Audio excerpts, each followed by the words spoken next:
کیا طریقہ ہے؟ کیا طریقہ ہے بھائی؟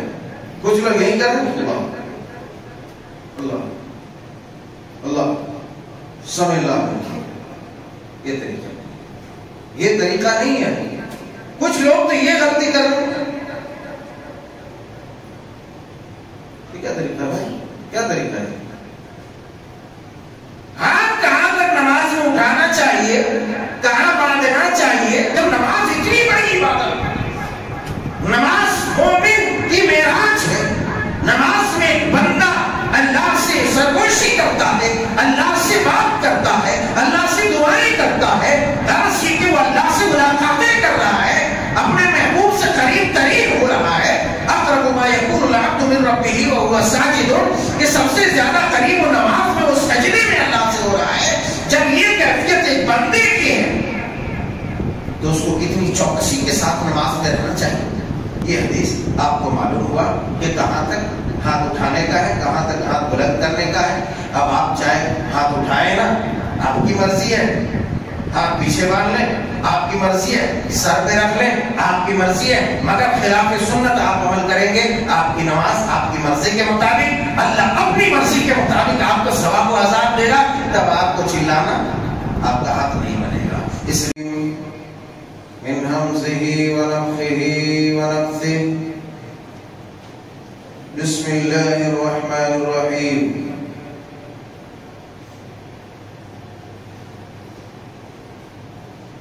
وَأَقِيمُوا الصَّلَاةَ وَلَا تَكُونُوا مِنَ الْمُشْرِكِينَ سُبْحَانَكَ لَا عِلْمَ لَنَا إِلَّا مَا عَلَّمْتَنَا إِنَّكَ أَنْتَ الْعَلِيمُ الْحَكِيمُ رَبِّ اشْرَحْ لِي صَدْرِي وَيَسِّرْ لِي أَمْرِي وَاحْلُلْ عُقْدَةً مِّن لِّسَانِي يَفْقَهُوا قَوْلِي رَبِّ زِدْنِي عِلْمًا اللهم ارزقني فهما اللهم انفعنا بما علمتنا وعلمنا ما ينفعنا وزدنا علما ربنا يسر ولا تعسر وتمم بالخير۔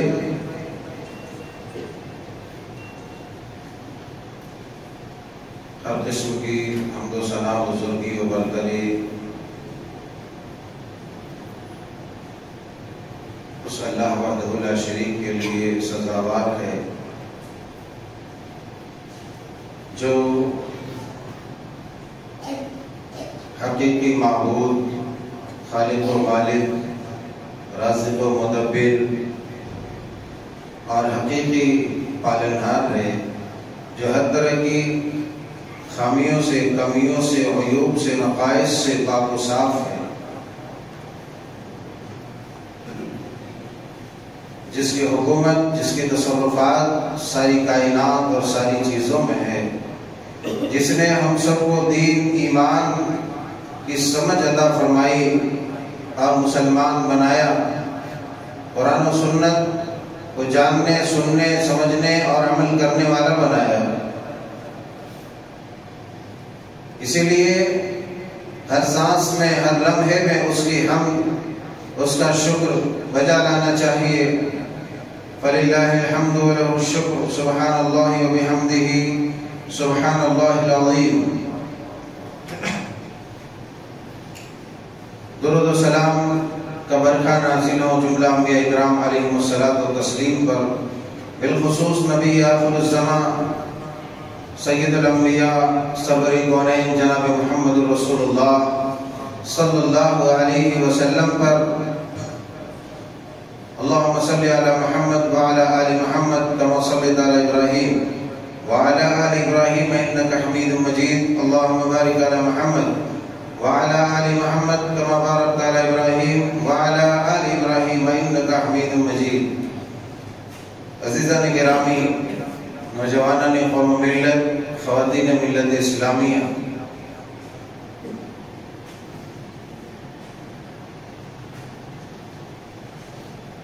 آج 25 جولائی 2025 و مطابق 29 محرم الحرام 1447 ہجری پیش جماعت المبارک کے خطبے میں چند باتیں نماز میں ہونے والی غلطیوں کے تعلق سے قرآن و سنت کی روشنی میں آئیں گی، کیونکہ توحید کے بعد افضل العبادہ بلکہ راس العبادہ توحید کے بعد نماز ہے۔ نماز فقط ایک عبادت نہیں بلکہ شعائر اسلامیہ میں سے ایک بڑی نشانی ہے۔ یہی وجہ ہے کہ نماز پڑھنے والے چاہے کسی بھی طریقے سے نماز پڑھ رہا ہو، نماز پڑھنے والے کو بلا کم و کاس بلا چوچرا انسان مسلمان کہتا ہے۔ نماز سے ہماری مسلمانیت کی پہچان ہوتی ہے۔ نماز کی وجہ سے ہمیں دنیا میں عزت، ایک معرفت، ایک پہچان، اور آخرت میں اللہ تبارک و تعالی جنت عطا فرماتا ہے۔ نماز چونکہ اتنی بڑی عبادت ہے، اتنا بڑا یہ ذکر ہے، اس ذکر کے تکمیل کے بغیر کسی بھی طرح کا ذکر اور کسی بھی طرح کی عبادت ناتمام اور ناقص ہے۔ یاد رکھیں، اگر آپ توحید کے دعوے دار آپ ہیں اور آپ کی زندگی سے نماز نکلی ہوئی ہے، تو پھر آپ کو یہ سمجھ لینا چاہیے کہ توحید آپ کی کمزور ہے۔ اس لیے کہ کلمہ لا الہ الا اللہ کی لوازمات اور اس کے تقاضوں میں سے اولین تقاضا اقامت صلاۃ ہے۔ اس لیے کہ اقامت صلاۃ، نماز کا قیام ایک انسان کی زندگی سے نکل گیا تو پھر اس کی زندگی سے ایمان رخصت ہو گیا۔ اب ہم میں سے بہت سارے لوگ نماز محض غفلت اور سستی کی وجہ سے چھوڑ دیتے ہیں۔ بہت سارے لوگ اس وجہ سے چھوڑ دیتے ہیں کہ روزی روٹی کے معاملے میں ہمیں وقت میسر نہیں ہوتا، اس لیے کبھی کبھار اگر ہمیں وقت میسر ہوتا ہے تو ہم نماز کیا ادا کریں گے۔ کچھ لوگ ایسے ہیں جو اپنی زندگی میں نماز کو ضروری نہیں سمجھتے۔ ایسا آدمی بدترین کافر ہے۔ جو آدمی اپنی زندگی میں نماز کی ضرورت محسوس نہیں کر رہا ہے یا ضروری نہیں سمجھ رہا، وہ بدترین کافر ہے، اس لیے کہ نماز کی فرضیت کا اس نے انکار کر دیا، لہذا وہ کافر ہو گیا۔ سستی کی وجہ سے چھوڑنے والا اللہ کا مجرم، وہ ایک کفری عمل کرتا ہے مگر وہ کافر نہیں۔ یہی وجہ ہے کہ اللہ تبارک و تعالی نے کہا اقیموا الصلاۃ ولا تکونوا من المشرکین، اے لوگوں نماز قائم کرو اور مشرکوں میں سے نہ ہو جاؤ۔ ہم میں سے بہت سارے افراد، بہت سارے احباب، بہت سارے لوگ، بہت سارے حضرات نماز تو ادا کرتے ہیں مگر نماز میں سستی، غفلت اور اس کی وجہ سے کئی طرح کی غلطیوں کے شکار ہو جاتے ہیں۔ غرض یہ کہ نماز کے ارکان میں بھی ہم کوتاہی کر بیٹھتے ہیں۔ حالانکہ نماز میں سستی، نماز میں کاہلی، یہ اللہ تبارک و تعالیٰ نے منافقین کی علامت بتلائی۔ وَإِذَا قَامُوا إِلَى الصَّلَاةِ قَامُوا كُسَالَىٰ يُرَاءُونَ النَّاسَ وَلَا يَذْكُرُونَ اللَّهَ إِلَّا قَلِيلًا۔ کہ جب یہ لوگ نماز میں کھڑے ہوتے ہیں، وَإِذَا قَامُوا إِلَى الصَّلَاةِ قَامُوا كُسَالَىٰ، تو سستی سے کھڑے ہوتے ہیں۔ ایسا محسوس ہوتا ہے کہ ہمالیہ اسی کے سر پہ آ گیا ہے، کسی پہاڑ تلے دبے جا رہے ہیں، کوئی بڑا بوجھ اٹھا رہا ہے جس بوجھ کو یہ نہیں اٹھا پا رہے اور اسی کی وجہ سے یہ سستی کے شکار ہوتا ہے۔ اللہ تعالیٰ نے ایسے لوگوں کو کہا کہ جو نمازوں میں سستی کرنے والے ہیں، در حقیقت یہ نمازوں میں نماز ادا کرنے والے نہیں ہیں۔ لا یذکرون اللہ الا قلیلا، یہ لوگ ذکر کر رہے ہیں مگر بس یہ برائے نام، یہ دکھانے کے لیے کر رہے ہیں، یہ دکھانے کے لیے کر رہے ہیں، تھوڑا سا ذکر ہے ان کا، ہے صلاۃ کی، اقامت صلاۃ کی، تو کس چاقو-دستی کے ساتھ، کس چوکسی کے ساتھ ہم سب کو نماز ادا کرنی چاہیے؟ نماز میں کئی غلطیاں ہوتی ہے، میں ان غلطیوں کی نشاندہی اور اس کی اصلاح کے لیے آج اس خطبے کو منتخب کیا۔ پہلی غلطی جو نماز میں آدمی کرتا ہے وہ صحیح سے وضو نہیں کرتا ہے۔ جب سنت کے موافق آپ کا وضو نہیں ہوگا تو آپ کی نماز نہیں ہوگی۔ وضو کا نہ کرنا صحیح سے آپ کے لیے یہ اشارہ ہے، بلکہ آپ یہ سمجھ لیں کہ آپ کا وضو درست نہیں ہوا تو آپ کی نماز ہوگی ہی نہیں، نماز ہوگی ہی نہیں۔ اب آتے ہیں وضو کر کے ڈنڈا آج رکھ دینا پڑے گا، آتے ہیں وضو کر کے اللہ اللہ، کیا طریقہ ہے؟ کیا طریقہ ہے بھائی؟ کچھ لوگ یہی کر رہے ہیں، اللہ اللہ اللہ سمجھ اللہ، یہ طریقہ نہیں، یہ طریقہ نہیں ہے۔ کچھ لوگ تو یہ غلطی کر رہے ہیں، یہ کیا طریقہ ہے بھائی؟ کیا طریقہ ہے؟ ہاتھ کہاں تک نماز میں اٹھانا چاہیے، کہاں باندھنا چاہیے، یہ تمام کے تمام طریقہ کار سنت میں موجود ہے، حدیث میں موجود ہے۔ حضرت مالک ابن حویرث رضی اللہ تعالی عنہ سے نبی کریم صلی اللہ علیہ وسلم نے ارشاد فرمایا کہ صلوا کما رأیتمونی اصلی، تم اس طرح نماز پڑھو جس طرح مجھے باقی میں دیکھتے ہو۔ اب اس نماز میں اگر کوئی منمانی کرے، منمانی اگر کوئی نماز کرتا ہے، نماز میں کرتا ہے، تو اس کی نماز اس کی منمانی کی وجہ سے اس کے منہ میں مار دی جائے۔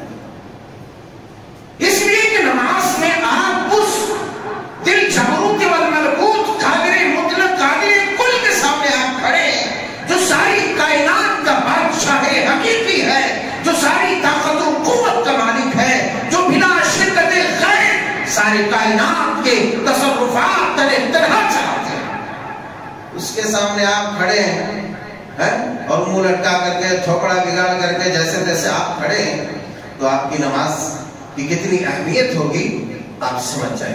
حضرت عبداللہ ابن عمرو ابن عاص رضی اللہ تعالی عنہ،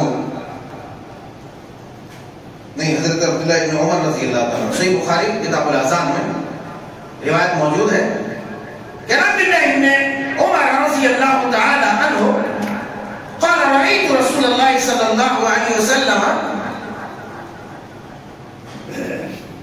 إذا قام في الصلاة كبر ورفع يديه حتى يكون حذر منكبيه، وكان يفعل ذلك حين يكبر للركوع، وكان يفعل إذا رفع رأسه من الركوع ويقول سمع الله لمن حمده، ولا يفعل ذلك في السجود۔ مطلب کیا ہوا؟ یہ صرف صحیح بخاری میں حدیث نہیں ہے، بلکہ دیگر کتب احادیث میں، کئی کتب احادیث میں کئی محدثین نے نقل کیا ہے۔ کیا اس کا مطلب ہوتا ہے؟ میں کہتا ہوں کہ جب نماز اتنی بڑی عبادت ہے، نماز مومن کی معراج ہے، نماز میں ایک بندہ اللہ سے سرگوشی کرتا ہے، اللہ سے بات کرتا ہے، اللہ سے دعائیں کرتا ہے، درس کی کہ وہ اللہ سے ملاقاتیں کر رہا ہے، اپنے محبوب سے قریب ترین ہو رہا ہے۔ اقرب ما یکون العبد من ربہ وہو ساجد، کہ سب سے زیادہ قریب و نماز میں وہ سجدے میں اللہ سے ہو رہا ہے۔ جب یہ کیفیت ایک بندے کی ہے تو اس کو کتنی چوکسی کے ساتھ نماز میں رہنا چاہیے۔ حضرت عبداللہ ابن عمر رضی اللہ تعالی عنہ بیان فرماتے ہیں کہ میں نے رسول اکرم صلی اللہ علیہ وسلم کو نماز پڑھتے ہوئے دیکھا۔ میں نے دیکھا کہ آپ نماز ادا کر رہے ہیں، آپ نے تکبیر کہی، آپ نے جب آپ نماز میں ہیں آپ نے تکبیر کہی، نماز کے لیے کھڑے ہو گئے، تکبیر کہی، اللہ اکبر ورفع رفع يديه حتى يكون عدو منكبيه. یہاں تک کہ آپ نے یہ مونڈے تک، یہ کندھے تک آپ نے اٹھایا، یا پھر کان کے لو تک. کان کی لو یہ کان کا آخری حصہ. اب پاس میں کیا کرتے؟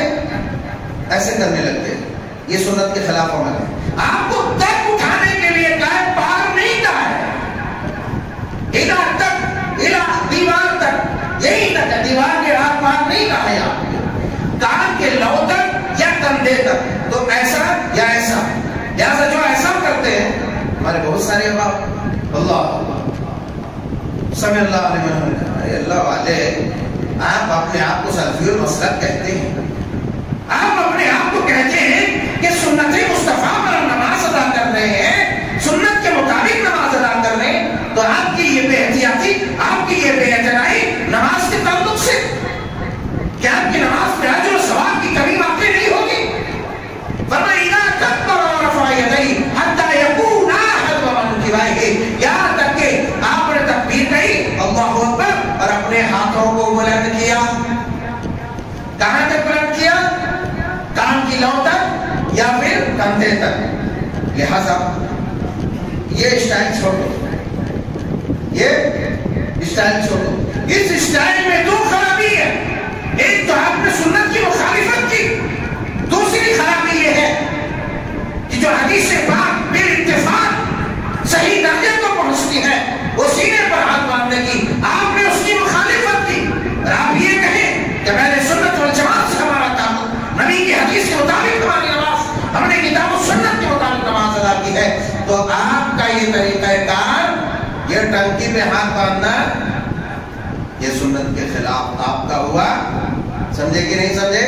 آپ ایک تو یہ کیے، حدیث میں نبی نے ہاتھ یہاں تک اٹھایا یا یہاں تک اٹھایا، کان کے لو تک اس سے اوپر نہیں. لہذا ہے اللہ والو، اللہ اکبر، چھونے کی ضرورت نہیں. کان چھونے کی کوئی روایت نہیں ہے. کان کے لو تک آپ اٹھائیے.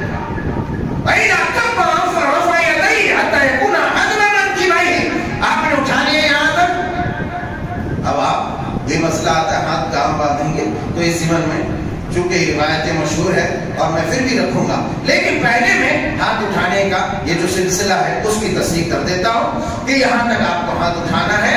اور کب کب اٹھانا ہے یہ بھی سوال آئے گا، کب کب اٹھانا ہے. تو سب سے پہلی تکبیر، اس میں کسی کا اختلاف نہیں. اور جنہوں نے اختلاف کیا ہے بعض روایات کو لے کر کے کہ بھائی ایک ہی بار رفع الیدین کرنے کا ہے، بلکہ صحیح احادیث سے جو ابھی میں پیش کرنے لگا ہوں، جو صحیح بخاری کے اندر، مسلم کے اندر، امام احمد نے بھی، امام نسائی نے بھی اور دیگر محدثین نے نقل کیا ہے، وہ ابھی میں بیان کر رہا ہوں. اور یہ بھی تو آپ کو جہاں تک اٹھانا ہے حتی یکون حدب منکبیہ. وکان یفعل ذلک حین یکبر للرکوع. اس کے بعد اب کیا کیا وہاں پڑھنے کے ہیں آپ تو جانتے ہی، سرا ہے، سورہ فاتحہ ہے، سورتیں ہیں وغیرہ وغیرہ. اب پڑھ لیے. آپ نے فرمایا وکان یفعل ذلک حین یکبر للرکوع.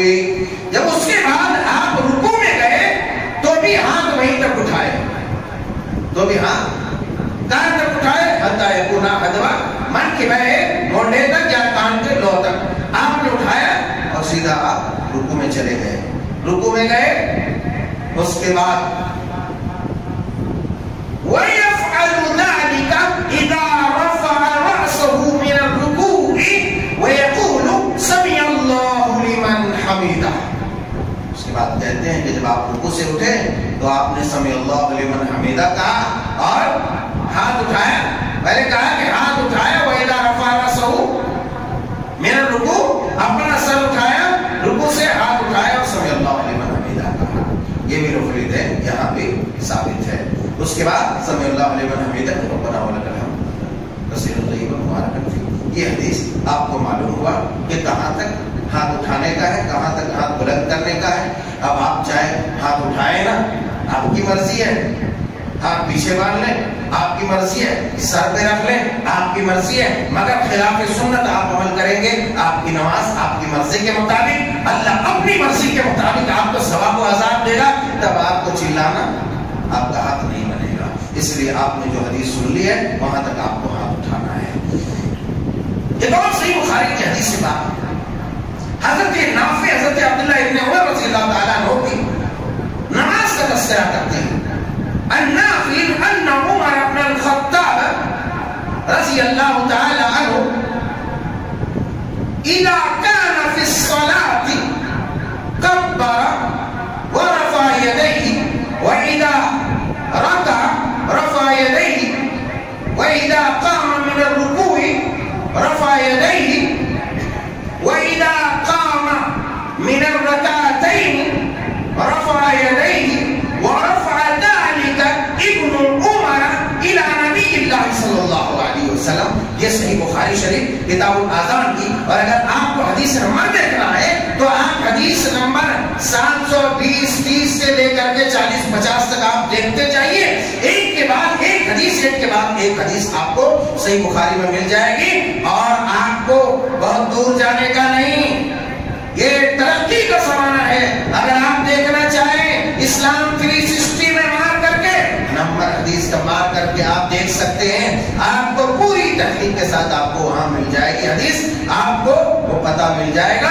آپ نے حضرت نافع بیان کرتے عبداللہ ابن عمر رضی اللہ تعالی عنہ نماز پڑھتے تو اللہ اکبر کہتے، اللہ اکبر کہتے ہی اپنے ہاتھ کو بلند کرتے، کہاں تک ہاتھ بلند کرتے؟ حضرت عبداللہ ابن عمر کی حدیث میں نے جو صحیح بخاری حدیث سے پہلے والی حدیث ہے میں نے آپ کے سامنے رکھ دیا، آپ کو معلوم ہوا حدیث ہاتھ کہاں تک بلند کرتے؟ کہا کہ جب تکبیر کرتے اللہ اکبر ہاتھ بلند کرتے، پھر جو ہے رکوع میں جاتے ہاتھ کو بلند کرتے، پھر رکوع سے اٹھتے ہاتھ کو بلند کرتے، اور پھر تیسری رکعت کے لیے یعنی 2 رکعت مکمل ہونے کے بعد آپ جب تحیات میں بیٹھتے ہیں پھر تیسری رکعت کے لیے اٹھتے ہیں، وَإِذَا قَامَ مِنَ الرَّكَعَتَيْنِ وَرَفَعَ يَدَيْهِ، معلوم یہ ہوا کہ یہ تیسری رکعت کے لیے اٹھتے وقت بھی آپ جو ہے رفع الیدین کریں گے، اور یہ کوئی ادھر ادھر کی حدیث نہیں بلکہ یہ وہ حدیث ہے جس پر کلام کرنے کی جرأت دنیا کا کوئی مسلمان کر ہی نہیں سکتا، اس لیے کہ اصح الکتب بعد کتاب اللہ تعالی، کہ اللہ کی کتاب کے بعد جو سب سے صحیح ترین کتاب امام بخاری کی تصنیف بخاری شریف ہے، لہذا امت کے علماء کا اس بات پر اجماع ہے کہ صحیح بخاری کتاب اللہ کے بعد سب سے صحیح ترین کتاب ہے، اور جس بات پر امت کا اجماع ہو جائے پھر امت کے اس اجماع پر عمل نہ کرنے والا دائرہ اسلام سے خارج ہو جائے گا۔ آپ لوگ سامنے آ کے بیٹھیے، اللہ سامنے آ کے بیٹھ جائیے، جگہ سامنے ہے، آپ لوگ پیچھے مت کھڑے رہیے، برائے مہربانی، آپ لوگ ڈسٹرب کرتے رہتے ہمیشہ، اللہ آپ لوگوں کو جزائے خیر دے، سمجھ عطا فرمائے۔ میں کیا کہوں، مجھ کو تو تکلیف ہوتی ہے، حدیث بیان کرتا ہوں آپ لوگوں کو چلانا پڑتا ہے کہ سامنے آئیے سامنے، ارے اپنی آنکھوں سے دیکھو اللہ والوں، اپنی آنکھوں سے دیکھو، سامنے خود آ جاؤ یار۔ اب پھر بولو کہ مول صاحب بڑا سخت بولتے ہیں، تو مول صاحب کی کیا غلطی آپ بتائیں؟ سامنے جگہ خالی رہے آپ بیٹھے، آپ کا بھائی پیچھے بیچارے آنے والے پہلے وہ محروم ہو گئے سوال سے، پہلے وہ جمعہ کے سوال سے محروم ہو گئے، اب بیچارہ وہاں کھڑے ہو کر کے مداری کا کھیل دیکھا جاتا ہے، ویسے دیکھ رہے ہیں خطبہ میں اللہ بھلا کرے، آپ سب کا بھلا ہو، ہمارا بھی بھلا ہو، سب کا بھلا ہو، سب کو صحیح سمجھ ملے۔ تو فرمایا کہ جب تیسری رکعت کے لیے اٹھتے تو بھی اپنے ہاتھوں کو بلند کرتے یعنی رفع الیدین کرتے، اور رفع الیدین فرمایا ورفع ذلک ابن عمر الی نبی اللہ صلی اللہ علیہ وسلم، یہاں تک کہ اس رفع الیدین کی جو حدیث بیان کی ہے عبداللہ ابن عمر نے، جو نماز پڑھ کے بتائی ہے، جو نماز میں طریقہ بتایا ہے، یہ طریقہ آپ نے نبی صلی اللہ علیہ وسلم سے سیکھا ہے۔ ایک غلطی اور ہے نماز میں، ایک غلطی اور ہے، ہم تحیات میں بیٹھ جاتے ہیں، ابھی بہت ساری غلطیاں ہیں مگر وقت نہیں ہے، اس لیے سرسری طور پر وہ تمام حدیثیں میں نہیں پڑھ سکتا اس وقت، حدیثیں سنانے کے لیے آیا تھا لیکن دو ہی حدیث میں قصہ کام بات ہو گیا ہے، یعنی ٹائم ختم ہو گیا ہے۔ حضرت مالک بن حویرث یہ وہی صحابی رسول ہے